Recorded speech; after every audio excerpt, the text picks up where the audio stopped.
Namato Ratana Tayasa. May I pay homage to Triple Zem, the Buddha, Dhamma and the Sangha. My respect goes to my parents and my teachers. Hello, good evening everyone. So today is Thursday the 5th of November 2020, and this is Ajahn Sujan from Varapunya Meditation Center, Aberdeen, Scotland. As usual, I'm here with you all tonight. And thank you everyone for following and listening this online Facebook Dhamma talk tonight. Hello Margaret, good evening. Hello Karina, Valada, Manish, Anish and everyone. Karina, I hope that your hospital surgery went well and you're recovering well. So my prayer and thoughts are with you for your quick recovery. Hello Falabha, Charanpan. So, good evening. Hello Prani and John. Hello everyone. So today again we are here to listen the talk. And yesterday basically I have concluded our series of a Dhamma talk on the paticcasamuppada, the dependent origination. So when I looked back, there are around 10 nights that have been talking about the dependent origination, that how it has been taught and why it is important, and how that dependent origination is related to our day-to-day life, and how it is important to be enlightened. And that's good news, Karina. So, the dependent origination, basically, and I mentioned one of the talks as well, that study of a dependent origination gives us the strength and confidence that whatever we do, we become. And it's not belong or depend on any external powers, but solely based on what you do that counts. That's why there is a past cause, present effect, and a present cause, future effect. So this is one thing that confirms that you are your own boss. And whatever you do on the basis of that, or depending on your action, you will become. So your result is nobody else, but you have yourself created towards yourself. So no one to blame if something happens or something is going wrong. So it's up to us how we feel, how we fit it. So that is one thing. And another thing what we can relate this dependent origination is that it's like a revolution or evolution theory, that everything evolves on the basis of the previous things or previous existence. And today I was watching David Attenborough about his journey in the natural history, that how far he had traveled and how much he had studied. And with that he concludes that because of our action, the nature is changing, inhabitants are disappearing. And that's again with the technological advancement. life expectancy of human beings are getting more and more. In the meantime, we are basically, as a human beings, invading the natural history. And with this, it is very obvious that there are some troubles will come, such as the virus, the COVID-19. And when I was looking at this COVID-19, it reminds me the tsunami in 2000, about I think 3 or 4, which happened in Thailand and in that Andaman area, which affected even Sri Lanka, Indonesia, Japan, and so on and forth. About over 100,000 people killed by that tsunami.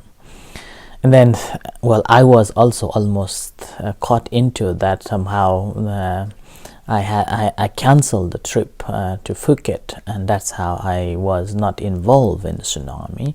But however, after the tsunami, I went to visit this sea, the ocean, and I was walking along the beach.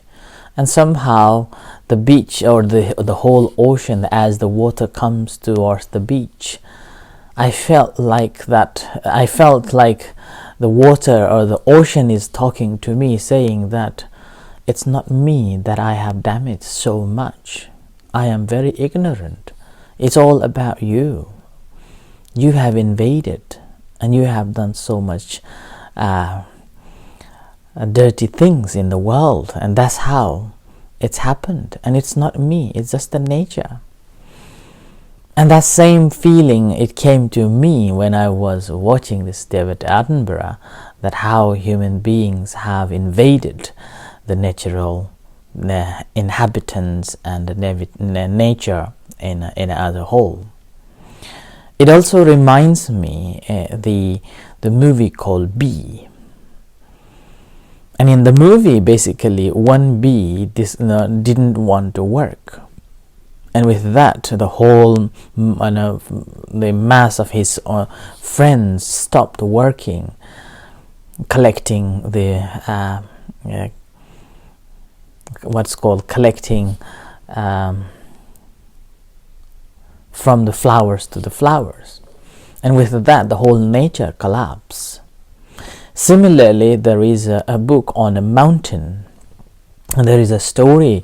It reminds me when I was in Myanmar, visiting in Myanmar, and there is a story that if you are going into that Chethel, the pagoda, the hanging pagoda, one has to be very, a driver needs to be a very morally fit and ethically right. Otherwise, if he is not practicing at least of 5 precepts, then that may cause a trouble. Similarly, a book on the mountains, in that book says that the mountain is a sacred mountain, and whoever goes into the on this mountain shouldn't kill any beings for your livings.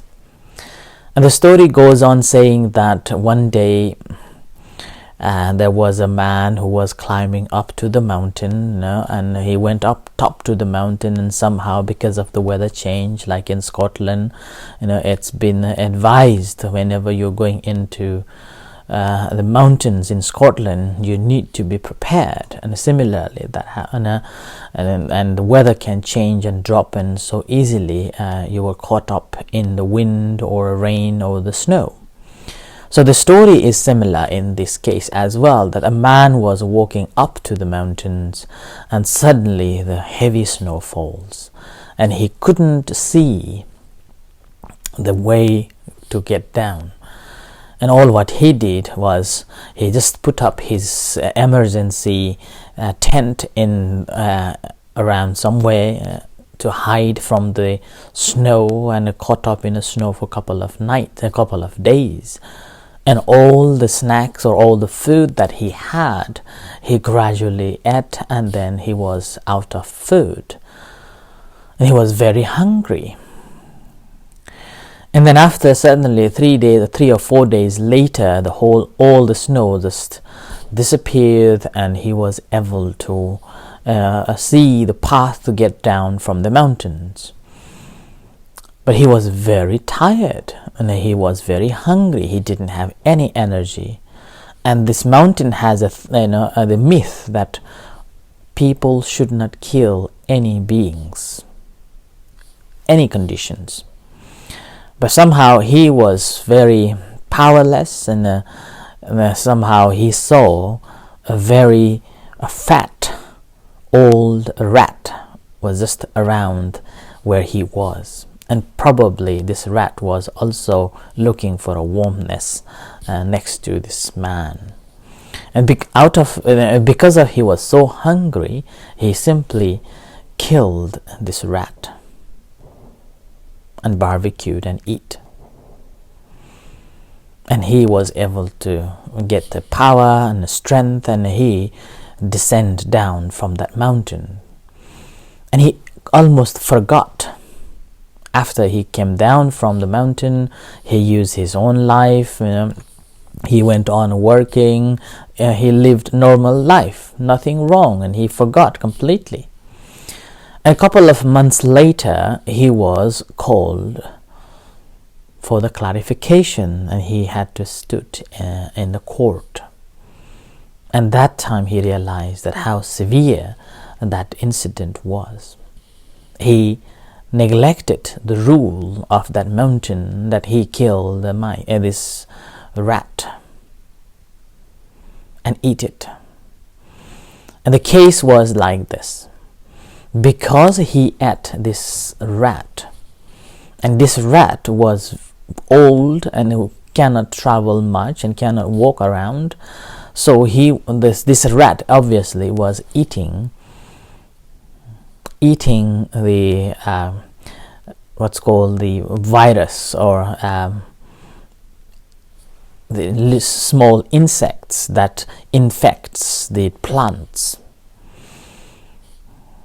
And later, because this rat died and no one is maintaining this natural law that maintain not these small insects to eat the plants, and these insects ate the plants, and as they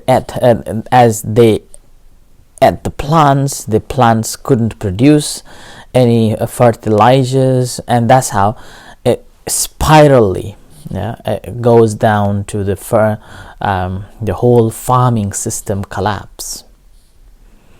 So like that, the dependent origination is like that. And this is how what I'm presenting here, that a rat died, Emma, but he didn't die. He was investigated in a court. The story is basically that whole system is interconnected. Doesn't matter how small that is, it's connected. And and that is what I'm trying to say, that we, as a human being, we think that we are the one, that we should enjoy, and everything should serve us, and that is the theme behind that we normally have. And as a result of that, we always project ourselves as in a top level, or this is me, that is mine, and I am the one. No, not like that. So dependent origination basically teaching us that we all are interdepending one another. We cannot live alone without other people, without other things, whether it is the sun, whether it is the wind, whether it is the animals. And even this, again, when we look at from the sociological view, it's called the what is the theory called? Network theory. In sociology, the late this theory was introduced around 1990s. This is called a network theory. And in this network theory, basically saying that even a small part that we have in our life that we are using are coming from so far distance, from the small pieces, probably one small pieces of a parts were built somewhere far east, and that came here, and then other part came from America, or other part came from Europe, and assembled. So we are all in a net of this network. We are not alone. And dependent origination basically is teaching us to realize that we are all dependent on something else. We are not alone. That's it. That is the reason that whatever we do, it affects.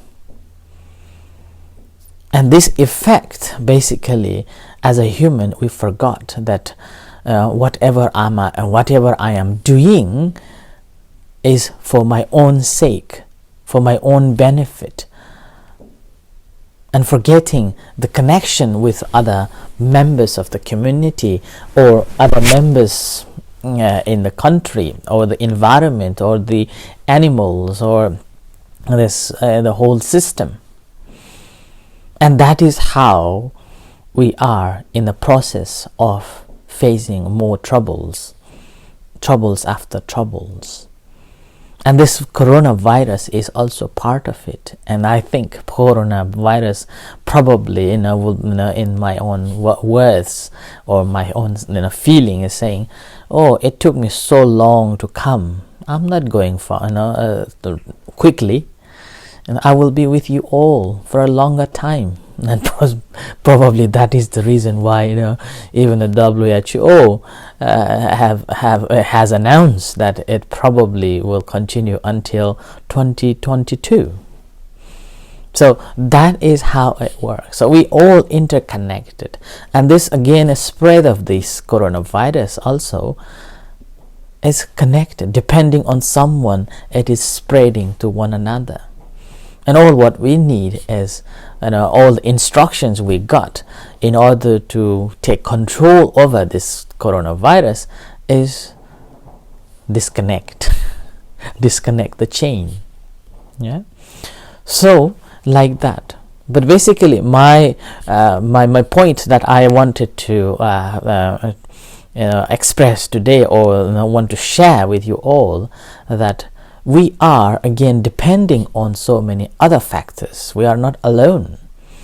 Forget about the coronavirus, but in general, we're all interconnected with so many things, and we are depending on someone else a lot. And that's how we live comfortably. We depend on companies who supply electricity, gas, oil, even the food supply. Particularly this time, delivery service becomes so business this time. Everybody is shopping online, and delivery is delivering to us. So we are all so connected, and depending on one another, we are living this life. And this is in terms of the looking from the worldly matters. But in the same time, when we look at inside ourselves or within our own life, it is also dependent on so many factors. The food that we eat, the nutrition food that we eat, and the consciousness that we have. Our consciousness is like a stream of a consciousness constantly running through. And because of this stream of a consciousness running through at all the time, as long as this stream of a consciousness is running, we are still alive. And this is a mental continuation of the mind that is keeping us alive. And in terms of the body, we have to have a food, nutriment as a food, and that also needed. And only this food and a consciousness is not good enough. If that's all, then we are no different between the old animals. because animals also eat. They have also a consciousness which is continuing their life. But what we have furthermore is that we use our senses to contact with the world. And it is not just the contact with the world, and which is again similar to the animals too. Animals have also got the six senses, and they also have a contact with the outside world. Eye sees things, ear hears things, and this is also common with the animals. We are no different with the animals in this sense too. Meanwhile, we also act with our intention to get or not to get. We want to do something for the own benefit and so on, and that we do too. And animals also do a similar thing too. And these four factors are also essential for our life to continue this life. What is different between the animals or the other beings and the human beings? Human beings known as a person who can make a decision that what is good and what is bad. That's all is different. There is no other difference. And this is again, that's why our life is again depend on these four nutriments: the food, the contact, the action that we take, and the consciousness. So this is in a way is a subtle in a very detailed and deep how our consciousness and how our mind and how our life is taking continuum, and that's based on these four. And again, when we look at furthermore in detail about our own life, our life itself, even let's say just look at the body. This body is again made out of four elements. So depending on these four elements, this body made out of it.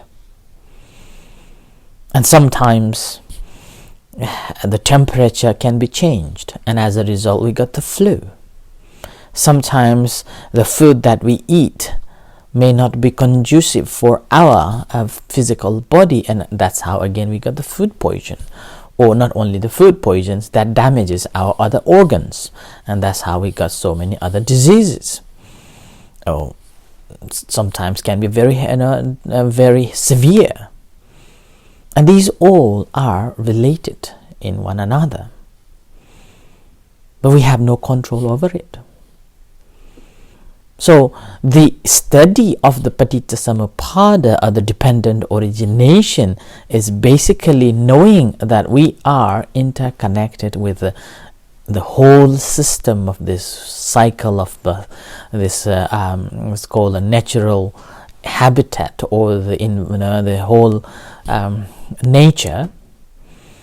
And in terms of a personal benefit, or looking at our own self, we are our own boss. Whatever we do, depending on that, we become. And we are so much related to other people too. And that's another way of looking at it. And furthermore, because we are depending on one another and so many other factors, we have no control over it. Although we have this identity of me, mine, our name, our country, our ethnic group, belong to this group and belong to that group, and this religious person, that religious person, these are all invented, conventional. The more you attach to it, the more problem comes. But in a ultimate sense, nothing. So the understanding of this dependent origination is knowing that we are not permanent. That's the message what I'm trying to express. We are not permanent. And you may have a question, why? And that's simply, if you look at from the physical components, it's based on 4 elements. If you look at the mind, and it is consciousness, is again combination of so many other factors, and this stream of this consciousness taking place, and we're still alive. But that doesn't mean it's a permanent. So this is how paticcasamuppada, or the dependent origination, we can think of. That is the reason why whenever you feel upset, whenever you feel disappointed, whenever any other troubles comes, at that time think and use this formula of the dependent origination, and you will be able to comprehend it in its true, how it originated and how it is going to seize it. And this is what the dependent origination is about. It is about how the suffering arises and how one can end the suffering. And that not just the ending the suffering, but the complete cessation of no born, no return, no rebirth, the Nibbana. So that's why it's a very, very important teachings of the Buddha. So I end here for tonight on this reflection on the dependent origination. So thank you everyone for listening, and may you all be well and happy. May the Buddha Dhamma Sangha bless you. Take care, stay safe, and and in a few moments time we're going to have evening chanting and guided meditation. You're most welcome to join with us. Until then, good night and take care. See you shortly. Thank you. Sadhu.